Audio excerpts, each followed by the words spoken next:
4 মাসের বাচ্চা ছিল পেটে। ভাবতে পারো 4টা মাসের বাচ্চা এভাবে করে মিসক্যারেজ হয়ে গেল। এটা ভাবতেই তো অনেক খারাপ লাগে। যার মিসক্যারেজ হয়েছে সে জানে মিসক্যারেজে কতটা কষ্ট, কতটা দুঃখ।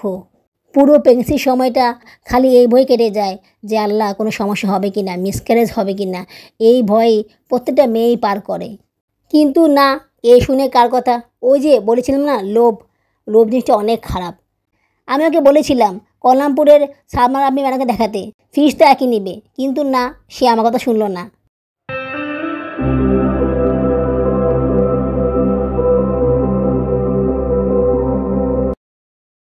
আসসালামু আলাইকুম।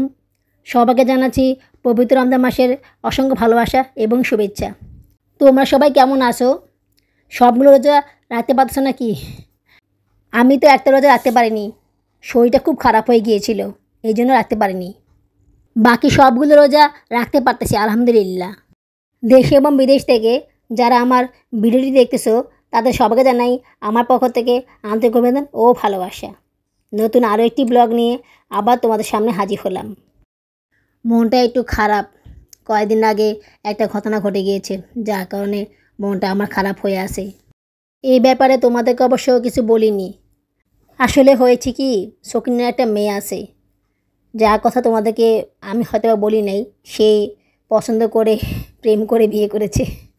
ওর বয়স অনেক কম, 17 চলতেছে। ও ক্লাস 8-এ পড়তো। ভালো স্কুলে পড়তেছিল, ক্লাস করতেছিল, যদিও মাস্টারের কাছে গিয়ে পড়ার সুযোগ হচ্ছিল না। এর মাঝখান দিয়েই সকিনার জামাই ঠিক করলো যে ওকে গার্মেন্টসে দেবে। স্কুলে পড়া তো অনেক খরচ, সেই খরচটা ওরা দিতে পারবে না, কারণ ওদেরকে তো ঋণ দিতে হয়। ওরা তো জমি কেনার জন্য সুদে টাকা নিয়েছে।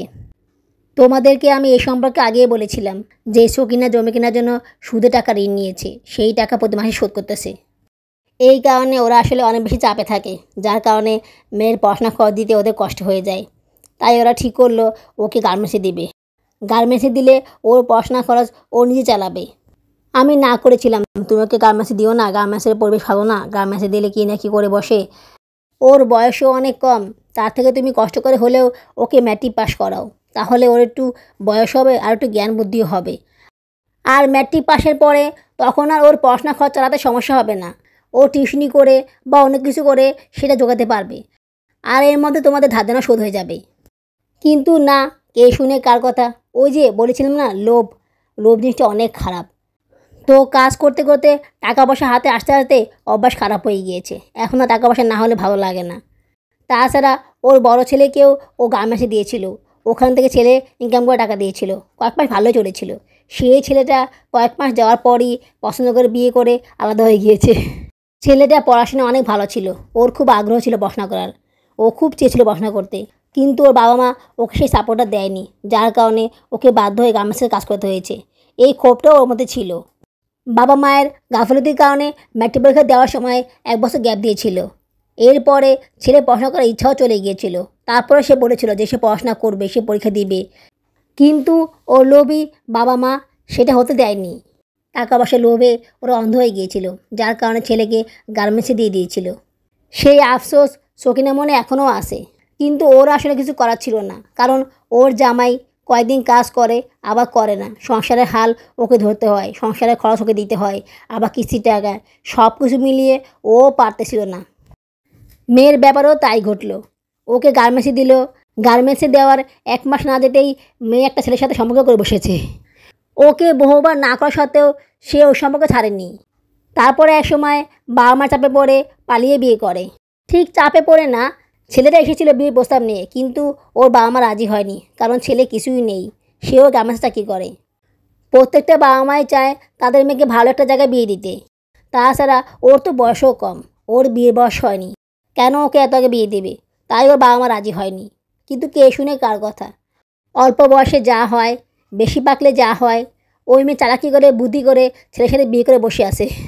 ছেলের বাবা মা রাজি, মেয়ের বাবা মা রাজি হলেই বা কি, না হলেই বা কি। তো বিয়ের পরে ও শ্বশুরবাড়ি চলে যায়, বাবা মায়ের সাথে সম্পর্ক রাখে, বাবা মা ওর সাথে সম্পর্ক রাখে, এভাবেই চলছিল।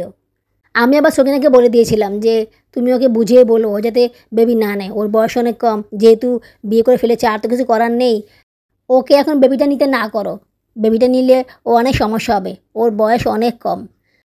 সখিনা বলেও ছিল ওকে এই কথা, কিন্তু ওই যে বললাম না, বেশি পাক না, বেশি বুঝলে যা হয় তাই হয়েছে। বিয়ে 2 মাসের মাথায় ও কনসিভ করলো। এখন যখন কনসিভ করেই ফেলেছে, কী আর করার? বাবা মাকে তো দেখতে হবে, তাই না? বাবা মা ছাড়া তো আর কেউ নাই ওকে দেখার মতন। বাবা মা যে আদরটা করবে, যে টেক কেয়ারটা করবে, সেটা তো আর শ্বশুরবাড়ির লোকজন করবে না। তারা তো আর সেভাবে করে ওর সেবা যত্ন করবে না। এমনিতেই ওকে অনেক আদর করে, কিন্তু তারপরও ওর তো একটু রেস্টের দরকার আছে, যেহেতু সে প্রথম কনসিভ করেছে, বয়সও কম। তাই সখিনা ওকে ওদের বাসায় নিয়ে আসে। আনার পর তো সে বাসায় বসে রেস্ট নেয়, সেই ঘরে কোনো কাজকর্মই করে না। সখিনা কাজ করে বাসায় গিয়ে কাজ করে, তাছাড়া সখিনার জামাইও কাজ থেকে আসলে তখন কাজ করে দেয়। এভাবেই চলতেছিল। সখিনার মেয়ে আগে প্রায় সময় আমার বাসায় আসতো, যার কারণে ছোটোকাল থেকেই ওর সাথে আমার একটা ভালো সম্পর্ক হয়েছে। ও প্রায় সময় বাসায় আসতো, সায়রাকে সে খুব আদর করতো, সাথে সাথে খেলা করতো, ওকে কোলে নিয়ে হাঁটতো। তো এসব দিনের কথা মনে আছে আমার। যখন সাউদা আমার পেটে ছিল, তখন সে বাসায় এসে অনেক কাজ করে দিয়েছিল। ইফতারের পরে সে এসে কাজ করে দিয়েছিল, যখন তার আম্মা আসতে পারতো না তখন সে এসে কাজ করে দিয়েছিল। এই কারণে আমি আর তেমন রাগ করিনি। ভাবলাম ছোটো মেয়ে একটা ভুল করেই ফেলেছে, এখন যেহেতু ও কনসিভ করেছে, তাহলে আমি যতটুকু পারি ওকে হেল্প করি, কারণ আমি বুঝতে পারি কনসিভ করলে কতটা কষ্ট হয়। আমি যখন কনসিভ করেছিলাম তখন আমি কারো হেল্প পাইনি, একা একা অনেক কষ্ট করেছিলাম। তাই আমি ঠিক করেছিলাম আমি যতটুকু পারি ওকে হেল্প করব। কোনো ভালো মন্দ রান্নাবান্না করলে ওকে দিব, ওর যা যা লাগবে সেগুলো ওকে দিব। আমি সখিনাকে বলেছিলাম ওর কী খেতে মনে চায় আমাকে বলল, যদি আমার কাছে থাকে বা আমি যদি পারি তাহলে ওকে সেটা দিব। তো সখিনা বলল ওর নাকি আচার খেতে খুব ইচ্ছা করে। আমি আবার আচার বানিয়েছিলাম, জলপাই আচার, টক মিষ্টি ঝাল। তো আচার বানিয়েছিলাম অল্প, মাত্র 1 বয়ে বানিয়েছিলাম। তারপর আমি ওকে একটু আচার দিয়েছিলাম। একবার দিয়েছিলাম, খেতে নাকি খুব ভালো লেগেছিল, তারপর আবার দিলাম। আজ তো জলপাই আচার বানিয়েছিলাম, ওটাও দিয়েছিলাম। কিছুদিন আগে দুধ চিতই পিঠা বানিয়েছিলাম, সেগুলোও দিয়েছিলাম। তারপরে শরবতের যে হালুয়া বানিয়েছিলাম সেগুলোও দিয়েছিলাম ওকে খাওয়ার জন্য। ওর অবশ্যই মিষ্টি বেশি পছন্দ ছিল না, টক বেশি পছন্দ ছিল, তারপরেও সে খেয়েছিল। ভেবেছিলাম রোজা আসতেছে, সখিনা যদি ঠিকভাবে ইফতার বানাতে না পারে তাহলে আমি ইফতার বানিয়ে দিব, সখিনা নিয়ে যাবে, ওকে খাওয়াবে। প্রেগনেন্সির সময় রোজা রাখলে অনেক বেশি কষ্ট হয়ে যায়, তখন যদি ভালো মন্দ খাবার খেতে খুব বেশি ইচ্ছা করে। এইটা তো আমি জানি, আমি বুঝি, কারণ আমি সেই অবস্থার মধ্যে পার করে এসেছি। যখন আমি রমজানের প্রস্তুতি নেই, তখন আমি সখিনাকে বলেছিলাম যে দেখো আমি সব কিছু তৈরি করে রেখেছি, তোমার মেয়ের ইফতার খাওয়া নিয়ে আর সমস্যা হবে না। আমি তো এটাও ঠিক করে রেখেছিলাম যে আমার বাবুর খেতা, বাবুর কাপড় চোপড় যা আছে যেগুলো ছোটো হয়ে গিয়েছে সেগুলো সব সখিনার নাতিকে দিয়ে দিব। সখিনার মেয়ে আলাদা বাসা নিয়ে থাকবে, কারণ ও শ্বশুরবাড়িতে ও শাশুড়িকে ভালো মন্দ খাবার খেতে দেয় না।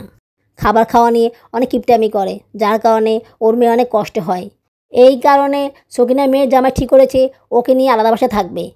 বাসা ঠিকও করে ফেলেছে, কিন্তু বাসা যে যাবে রান্নাবান্না কীভাবে করবে? থালা বাসন, হাঁড়ি পাতিল এগুলো তো কিছুই কেনা হয়নি। এগুলো কিনতে গেলেও তো অনেক টাকা খরচ হবে। সখিনা আমাকে বলাতে আমি বললাম আমার কাছে থালা বাসন অনেকগুলো আছে, যেগুলো আমি ইউজ করি না, তুমি সেগুলো নিয়ে যাও। এই কথা বলার পরের দিন ও সকালবেলা এসে হাজির। হাঁড়ি পাতিল যেগুলো আমি ইউজ করি না সেগুলো বস্তায় ভরে উপর তাকে রেখে দিয়েছিলাম। সখিনা আসার পরে সব নামিয়েছি। সব নামার পর দেখি অনেকগুলো হাঁড়ি পাতিল আছে আমার, সবগুলো দিয়ে দিয়েছি, যা যা লাগবে এভরিথিং সব। ভাতের হাঁড়ি, তরকারি হাঁড়ি, বঁটি, ফ্রাই প্যান, তাওয়া, চাকনি, মার গালার পাত যেটা আমি কিনেছিলাম কিন্তু ইউজ করিনি ওইটা, এরকম আরও অনেক কিছু ছিল যেগুলো আমি ওকে দিয়ে দিয়েছি। সখিনা তো 2বার গিয়ে সব নিয়েছে, একবারে সব কিছু নিতে পারেনি। সখিনার মেয়ের জামাই বলে তোমার তো আর কিছু লাগবে না, সংসার করার জন্য যা যা লাগবে সবই তো পাওয়া হয়ে গেছে। তারপর আমি বললাম যেগুলো ও ইউজ করবে না সেগুলো তুমি ইউজ করো, আর যদি ইউজ না করো তাহলে গরিব কোনো মানুষকে দিয়ে দিও, তারপরও এগুলো নষ্ট করো না। অনেক খুশি ছিল সে, কিন্তু কী থেকে কী হয়ে গেল। কয়েকদিন ধরে সখিনা বলতেছে ও নাকি ব্লাড পড়তেছিল। আমি সঙ্গে সঙ্গে বললাম ব্লাড পড়লে সঙ্গে সঙ্গে ওকে ডাক্তার দেখাও, দেরি করো না। ব্লাডটা আসলে পড়তেছিল অল্প, খুব বেশি পড়েনি, তাই এটাকে নিয়ে এত বেশি গুরুত্ব দেয়নি। তারপরও ডাক্তার দেখিয়েছিল, কিন্তু সেটা অনেক পর দেখিয়েছিল। সেই ডাক্তার দেখাতে গিয়েও দেখাতে পারেননি, ডাক্তার ছিল না, তার পরের দিন দেখিয়েছিল।